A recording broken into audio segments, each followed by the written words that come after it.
everyone and welcome to Dueling with Downton, and today we will be looking at another what if scenario from the Yu-Gi-Oh franchise.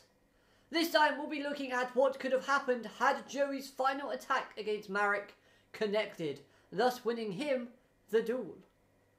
So then, had Joey Wheeler beaten Marek Ishtar within the semi-final matchup of the Battle City tournament, what would the plot look like? Well, we're going to be breaking it down and we're going to be looking into some speculative territory and seeing how a realistic plot thread would go through all the way up until the final episode of the series.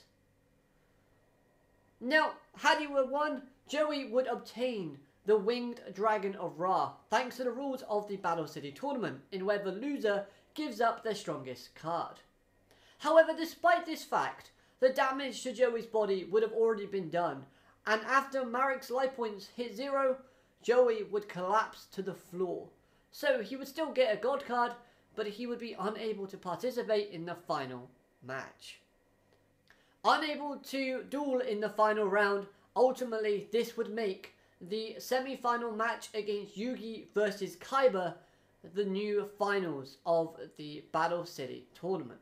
And in this matchup, Yugi would still beat Kaiba, just kind of keeping the consistency with other duels, because Joey winning against Marek wouldn't really change anything at this moment in time with that battle. So yes, Yugi would still win this match, thus obtaining the Obelisk of Tormentor. But because this duel with Marek would never happen, Yugi doesn't get the Winged Dragon of Ra after beating Marek Ishtar. And Marek is still around for the foreseeable future, because Marek never got a chance to gain his revenge against the Pharaoh, or, the hatred within the Millennium Rod never managed to satisfy its thirst for revenge or evil ways. So this character is going to stick around until at least the final season, and I'll be going more in depth as to what role he would play later on in this video. So we fast forward now to Joey waking up and hearing Yugi's reasoning for needing all 3 god cards in obtaining more information, and of course the whole thing with the stone tablet. But he offers to give Yugi the Winged Dragon of Ra. Unfortunately, Yugi does not feel right in taking this type of action, as it does not feel earned. However, before we learn of Yugi's thoughts and reasonings, Kaiba arrives and admits himself into the conversation, challenging Joey to a duel, with the Winged Dragon of Ra as the prize. And if Joey wins, then Kaiba would not only give him one of his rarest cards, but also publicly state that Joey is a better duelist than him. So this would kind of intrigue Joey and make him accept this duel, just in the hopes of proving Kaiba wrong, in making him feel overconfident that he has a god card so he knows he can win if he adds the Winged Dragon of Ra to his deck. Meaning that in Joey's mind it's an easy way to publicly humiliate Kaiba and make him go back on his word. However, with that being said, Kaiba would make this challenge knowing that even though Joey Wheeler has a god card, it wouldn't even matter, because Kaiba would win always. And that is true. Joey would lose this match, thus now giving Kaiba the Winged Dragon of Ra. Although I still like the idea of Kaiba having Obelisk throughout the series, I do think this makes logical sense, because we know that even with a god card, Joey's based on luck with his skills and with his dueling abilities. I think Kaiba, with his Blue Eyes, with his Blue Eyes Ultimate Dragon, his other combos that he has, then I'm pretty sure he can still eke out a win against Joey at this moment in time. Now then, for Season 4, with the Seal of Orichalcos, things would play out much the same. However, we would have more of a focus on the character of Mai Valentine, building up a bit more that relationship between herself and Joey. After all, Joey wanted to beat Marek to save Mai, and in the normal story, he actually came up short. But in this what-if scenario, he actually achieved that, making Mai more acceptable to Joey as a whole, more grateful, in fact, would be a better word. After all, it's thanks to Joey that her life was spared. Her mind was, spared of more torture and torment. She was woken up from that internal slumber much faster because of Joey's heroic actions. And this, of course, would make her a bit more, not flirtatious, but a bit more open with her own feelings. Of course, we'll still see that struggle of whether or not she actually likes Joey, but I think this would actually kind of speed up and accelerate that process a little bit more. Thus, kind of giving us a bit more interaction between the two.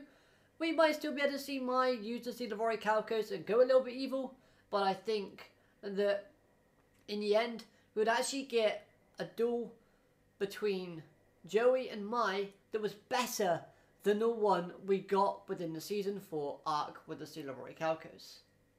Now, as for plot purposes, in the end of Season 4, Yugi would still use all 3 Egyptian god cards, and Ra would obey the Pharaoh just for storyline purposes. Now, of course, this would mean we'd need an extra segment within the story for Ra to get sealed off separate from Obelisk and Slifer. But that's not too bad and not too big of an issue. But the issue comes with Yugi using those 3 god cards. After all, Kaiba would see this as a violation because Yugi used his god card without permission. To Kaiba, that was his one and only god card, and no one else, and for no other reason, could anyone use it. This whole world-ending stuff to Kaiba is just mumbo-jumbo nonsense. The world wasn't going to end in Kaiba's eyes. The fact is, Yugi used his card. Kaiba would be like, how would you like it, Yugi, if I use your Dark Magician, even though it's a lonely, pathetic card? And Yugi probably wouldn't be too bad. But in a fit of rage, Kaiba would challenge Yugi. Winner takes all. The god cards are the prizes. And once again, Yugi would beat Kaiba, and thus obtaining all 3 Egyptian god cards this time around. This epic duel between Kaiba and Yugi would basically happen instead of the Kaiba Land tournament, as I don't really remember anything important happening within that arc, so glossing over and skipping that isn't really detrimental. I don't think that would be a big issue. And because we skipped that arc, it gives us more episodes and more time to focus on the final season. After all, we're going to need more time to focus on it, simply because we now have this exciting prospect of Yami Bakura and Yami Merrick working together while we're in ancient Egypt in the past. Now, bear with me here, but try to imagine a situation in where the Pharaoh is sitting on his throne and suddenly he loses control over the winged dragon of Ra. But here comes Yami Marek, walking in with a sinister smile on his face, a grin of evil, as he tries to exact his revenge on the Pharaoh. The 2 long-awaited opponents would have their shadow game, in where every time the Pharaoh loses 1,000 life points or more, he would lose a loyal follower of his sort of like monarch throne type of thing. In the throne room, there'll be his followers. He would lose one every time he loses or goes under 1,000 life points. So halfway through the duel, it's revealed that the winged dragon of Ra that the Pharaoh has lost control over is now being used by Yami Marek.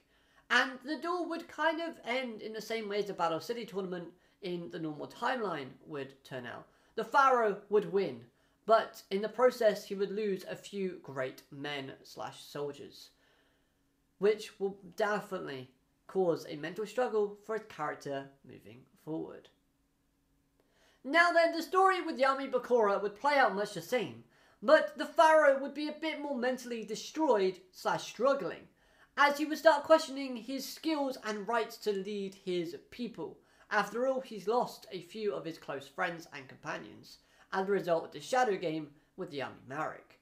But this duel with Yami Marek would also cause another issue among Atem's men, as half his forces would be divided between, do they kill the good Marek that remains? After all, the body of Marek Ishtar would remain, but without the corruptness of the Millennium Rod, or the darkness that was controlling him. Where some of his army also want to follow and trust in the judgment of their pharaoh, of their leader. So, this would be another thing that Atem would have to overcome as he regains his confidence as the pharaoh of Egypt, as the leader of his people and army. All of this would add a bit more of a darker tone to the show, but also give Atem some much needed character development as he works to unite his army and overcome his own mental struggles, struggles, in losing the lives that he once saw close to him. I think this would be great, because personally I think Atem does need a bit more development, but that's just my opinion. Moving on. Oh, well, that's actually all I had to say, because in the end it would end off with Yugi versus Atem as their ceremonial duel. Just because Joey would have beat Yami Marek in Battle City, that would never change. However, you could feel differently about this scenario, and if you do, of course, let me know in the comments down below. If you have any thoughts or ideas and think the series would change in a different way had Joey beaten Marek in that situation, then of course, I want to hear it. I do hope you've enjoyed this video, and of course, if you did, please leave a like, comment, and subscribe for more Yu-Gi-Oh! Content from myself. I review 7s on a weekly basis, and of course, I do try and get other type of content out as well, so hopefully you've enjoyed that. More importantly though, have a great day, and I'll see you soon. Arigato, madane, goodbye.